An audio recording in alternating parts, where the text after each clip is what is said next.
Shalom pemirsa yang saya kasihi di dalam Yesus Kristus. Selamat berjumpa kembali dengan saya Pendeta George Marso Daniel dalam acara Renungan Kasih. Satu acara khusus untuk membahas kebenaran firman Tuhan.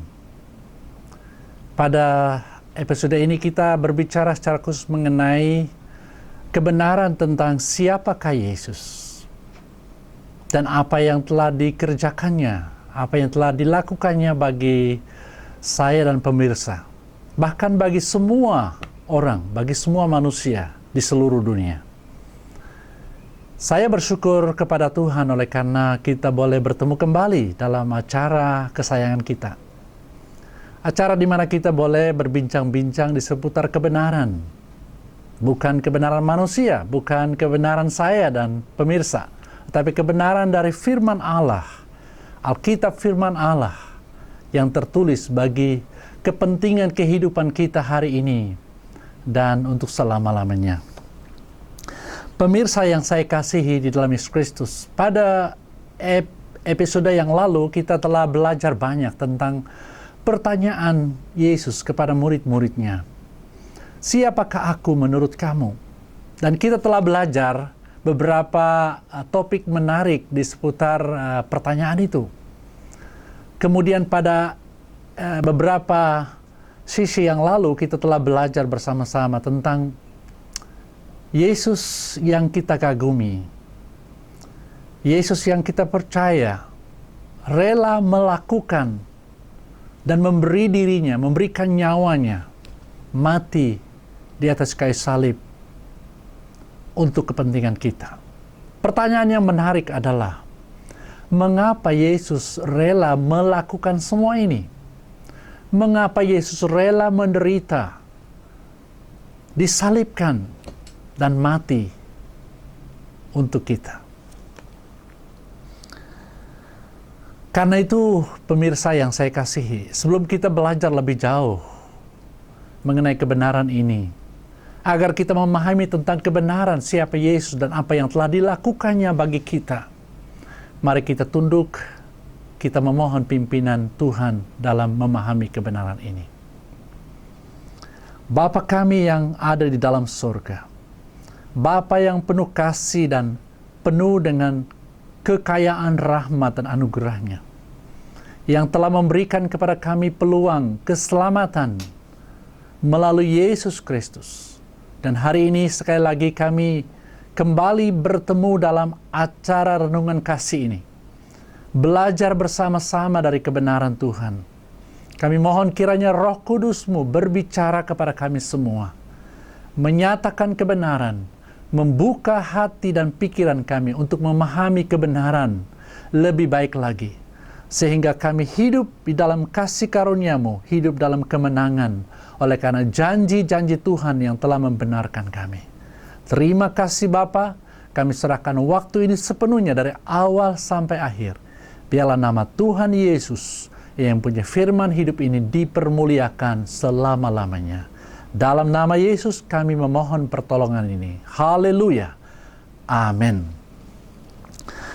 Pemirsa yang kekasih, kita lanjutkan percakapan kita di seputar kebenaran yang telah saya sampaikan tadi. Apakah alasannya? Apakah sebabnya Yesus rela menderita, rela disalibkan, dan rela mati bagi semua umat manusia? Alkitab memberikan beberapa alasan mengapa Yesus rela menerima penghukuman demi kita. Mengapa Yesus rela melakukan semua ini dan menanggung penderitaan kita di atas dirinya sendiri? Pada beberapa sesi yang lalu kita telah belajar dan saya telah menyebutkan beberapa alasan. Alasan yang pertama adalah Yesus menderita dan mati untuk menanggung murka Allah. Saya ulang. Yesus menderita dan mati untuk menanggung murka Allah. Ayat firman Tuhan yang telah kita pelajari pada masa itu adalah bahwa Seseorang yang disalibkan adalah seseorang yang terkutuk. Saudara tahu bahwa kutuk atas dosa kita seharusnya jatuh kepada kita, tetapi Yesus yang menanggungnya demi kita. Alasan yang kedua, pada beberapa sesi yang lalu kita telah belajar bahwa alasan mengapa Yesus rela menderita dan mati bagi kita adalah yang kedua, untuk menyenangkan Bapanya yang di surga. Yesus adalah anak Allah. Pada episode yang lalu telah saya sampaikan bahwa istilah Yesus anak Allah tidak berarti bahwa Allah mempunyai istri. Tidak. Ini berbicara mengenai dari mana asal Yesus. Dia datang dari mana? Tatkala Yesus disebut anak Allah, dia datang dari Allah dan dia adalah Allah, itu firman Allah. Tatkala Yesus mati di atas kayu salib bagi kita, itu sangat memuaskan hati Bapanya. Hati Bapanya telah dipuaskan. Dan untuk itulah Yesus rela menanggung semuanya demi kita. Hal yang ketiga, pada episode yang lalu kita telah belajar tentang alasan ketiga adalah untuk menunjukkan kekayaan kasih dan anugerah Allah bagi orang berdosa. Sekali lagi, untuk menunjukkan kekayaan kasih Allah, kekayaan anugerah Allah bagi orang berdosa. Bukan karena kita hebat. Jadi sekali lagi, tatkala Yesus menyerahkan dirinya, menderita dan mati bagi kita, dia rela menanggung semuanya bagi kita.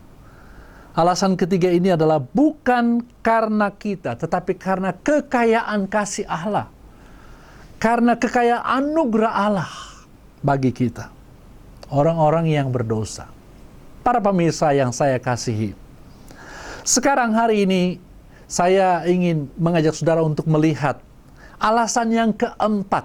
Mengapa Yesus rela menderita, rela disalibkan, rela mati bagi kita. Mari kita membaca dari beberapa bagian firman Tuhan yang menjelaskan alasan yang keempat.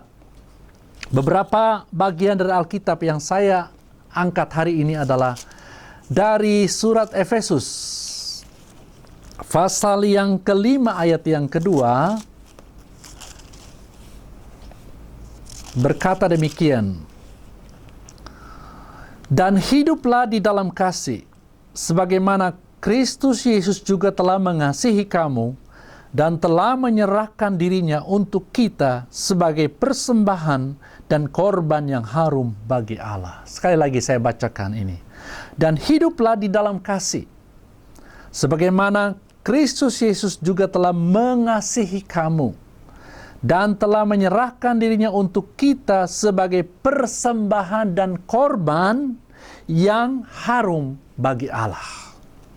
Satu lagi dari pasal yang sama dari surat Efesus pasal 5 ayat yang ke-25 berkata, sebagaimana Kristus telah mengasihi jemaatnya dan telah menyerahkan dirinya baginya untuk menguduskannya. Ayat yang terakhir kita akan bacakan dari Galatia pasal 2 ayat yang ke-20. Namun aku hidup, tetapi bukan lagi aku sendiri yang hidup. Dan hidupku yang kuhidupi sekarang di dalam daging adalah hidup oleh iman dalam Anak Allah yang telah mengasihi aku dan menyerahkan dirinya untuk aku. Sekali lagi, dan hidupku yang kuhidupi sekarang ini, kata Rasul Paulus, di dalam daging ini adalah hidup oleh iman dalam Anak Allah yang telah mengasihi aku dan menyerahkan dirinya untuk aku. Pemirsa yang kekasih, dari 3 nats firman Tuhan ini menjelaskan kepada kita alasan yang keempat. Mengapa Yesus rela menderita, disalibkan, dan mati bagi kita. Alasan yang keempat adalah untuk menunjukkan kasih Yesus kepada kita. Mengapa Yesus rela menerima semua ini? Untuk menunjukkan kasih-Nya kepada saya dan kepada pemirsa. Jadi dalam nats yang kita baca tadi, tertulis bahwa Yesus mati untuk menyatakan kasih-Nya kepada kita. Kasih yang tanpa batas, kasih yang tanpa pamrih. Dan kasih ini dikerjakannya oleh karena kasih-Nya kepada Bapa-Nya. Dan kita memperoleh dampak dari apa yang dikerjakannya. Kematian Yesus tidak hanya menyatakan kasih Allah. Dan itu tertulis dalam Injil Yohanes pasal 3 ayat yang ke-16. Ayat yang sangat terkenal.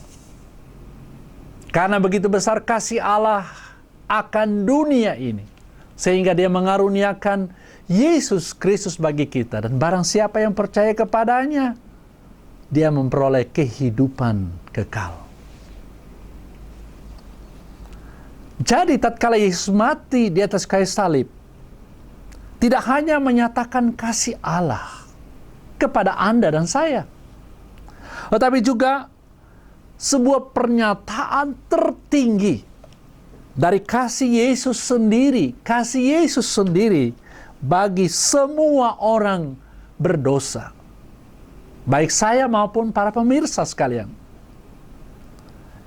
Jadi kematian Kristus adalah pernyataan yang tertinggi dari kasih-Nya bagi semua orang yang menerima kasih-Nya sebagai milik pusaka mereka.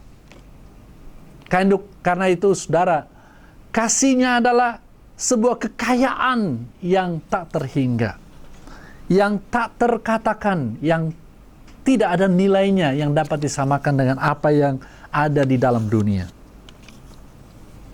Penderitaan Yesus di salib semuanya berkaitan dengan diri saya, dengan diri pemirsa. Sekali lagi, penderitaan Kristus di atas kayu salib, semua itu berkaitan dengan saya, berkaitan dengan Anda. Berkaitan dengan kasih Yesus kepada kita. Ada hubungannya dengan kasih-Nya kepadamu dan kepada saya. Juga berkaitan dengan dosa yang kita lakukan, yang menyebabkan putusnya hubungan kita dengan Allah Bapa. Jauh sebelum kita mengenal Yesus, kita adalah orang-orang berdosa. Hubungan kita dengan Bapa, Sang Pencipta langit dan bumi itu putus. Tetapi oleh kematian Kristus, kita dihubungkan kembali dengan Bapa.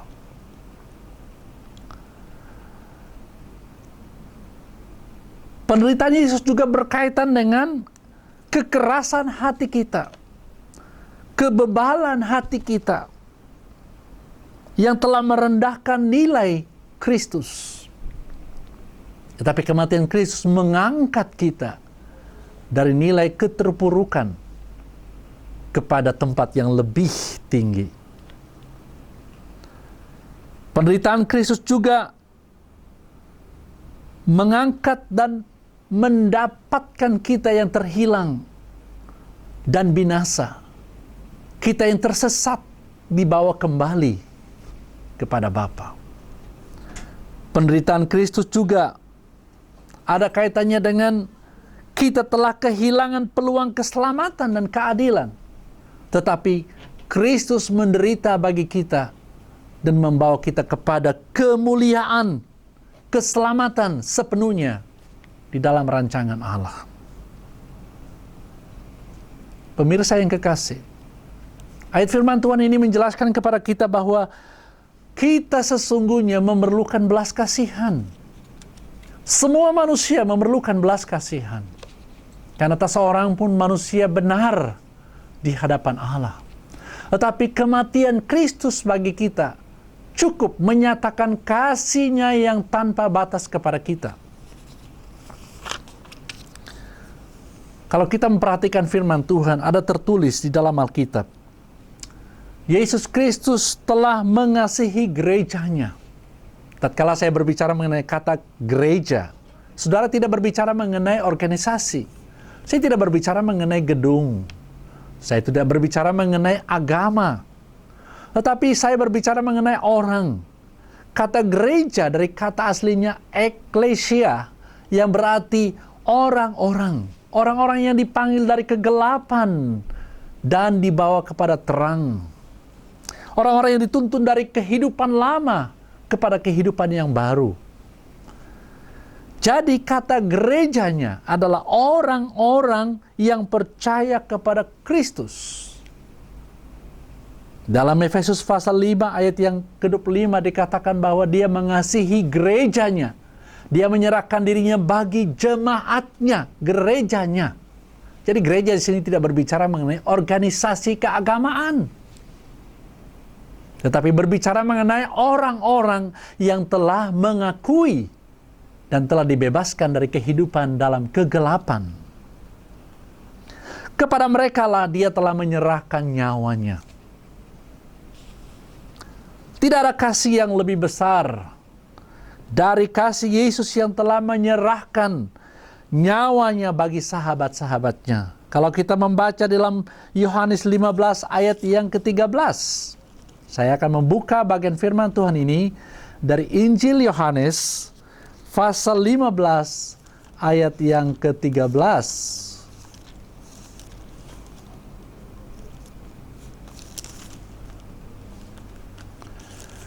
Injil Yohanes pasal 15 ayat 13 berkata demikian, "Tidak ada kasih yang lebih besar daripada kasih seorang yang memberikan nyawanya untuk sahabat-sahabatnya. Kamu adalah sahabatku," kata Yesus, "jikalau kamu berbuat apa yang kuperintahkan kepadamu. Aku tidak menyebut kamu lagi hamba, sebab hamba tidak tahu apa yang diperbuat oleh tuannya, tetapi aku menyebut kamu sahabat, karena aku telah memberitahukan kepada kamu segala sesuatu yang telah kudengar dari Bapa-Ku." Yesus menyebut saya dan pemirsa adalah sahabat. Kasihnya kepada seorang sahabat sangat besar, dan itu tertulis dalam firman Allah. Jadi Yesus Kristus datang ke dunia untuk melayani orang-orang berdosa dan menebus mereka dengan darahnya. Matius 20 ayat yang ke-28. Jadi tujuan utama Yesus datang, kemudian memberi dirinya, menerima penderitaan, menerima salib, kemudian mati. Dia menyerahkan nyawanya karena dia mengasihi kita. Dia melayani kepentingan kita untuk kekekalan. Pemirsa yang saya kasihi di dalam Yesus Kristus,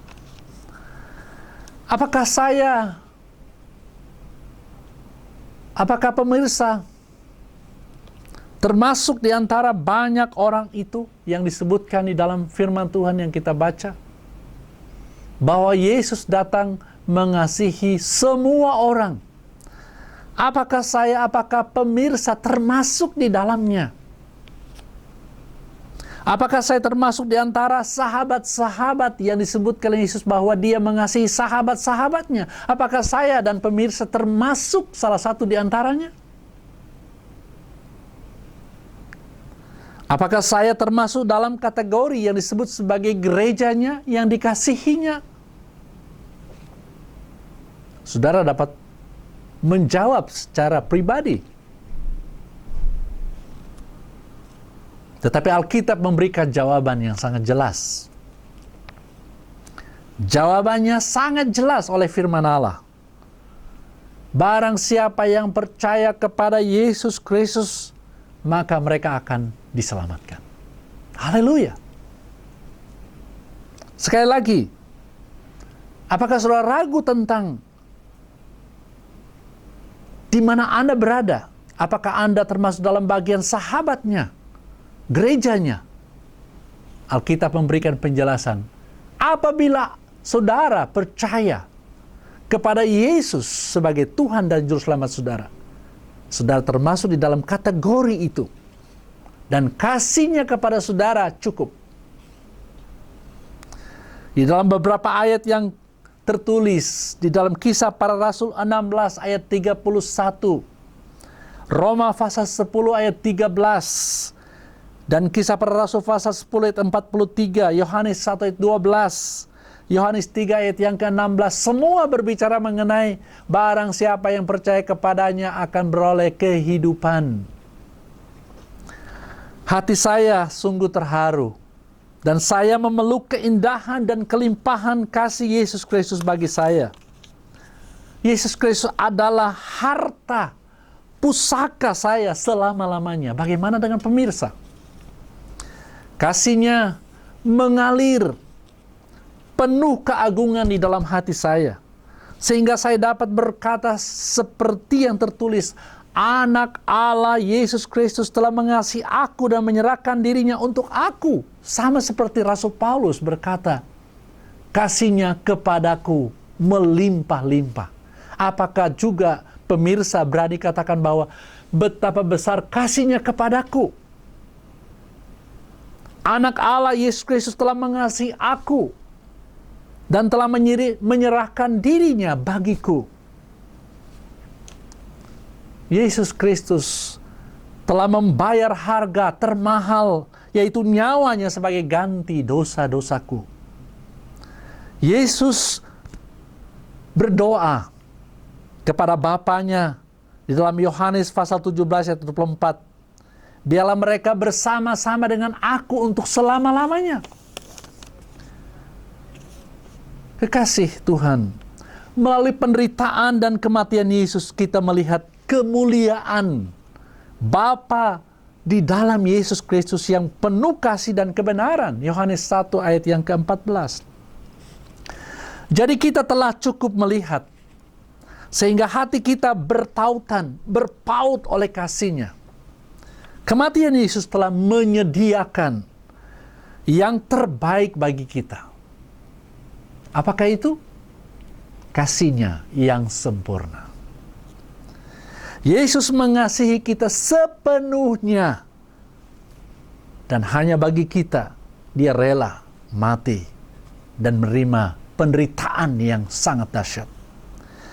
Kasih Yesus lebih dari segalanya.